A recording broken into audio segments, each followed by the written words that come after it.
দশম অধ্যায়ের 28 নম্বর শ্লোক।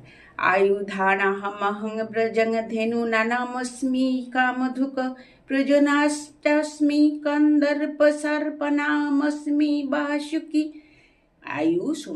আয়ুধ সময়ের মধ্যে আমি ব্রজ, ধেনুগণের মধ্যে আমি কামধেনু, সনত উৎপত্তির কারণ আমি কন্দর্প, কাম বিষধরগণের মধ্যে আমি বাসুকি।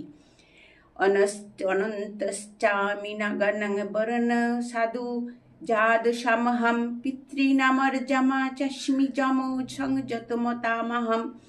বলছেন আমি নাগগণের নির্বিষ, সর্প মধ্যে অনন্ত, জলচরগণের মধ্যে আমি বরুণ, পিতৃগণের মধ্যে অর্জমা, আর নিয়ন্ত্রীগণের মধ্যে আমি যম।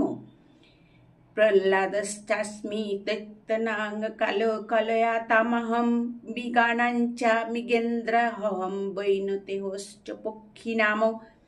বলছেন দৈত্যগণের মধ্যে আমি প্রহ্লাদ, গণনাকারক গণের মধ্যে আমি কাল, পশুগণের মধ্যে আমি সিংহ, আর পক্ষীগণের মধ্যে আমি গরু। পবন পবতাস্মস্মি রাম শস্ত্রভূতমহম ঋষানাং মকরশ্চাস্মি স্রোতস্যামস্মি জাহ্নবী। পবিত্রতা সম্পাদক অথবা বেগগামীগণের মধ্যে আমি পবন, শস্ত্রধারীগণের মধ্যে আমি রাম, মৎস্য জাতির মধ্যে আমি মকর, আর নদী সমূহের মধ্যে আমি ভাগীরথী।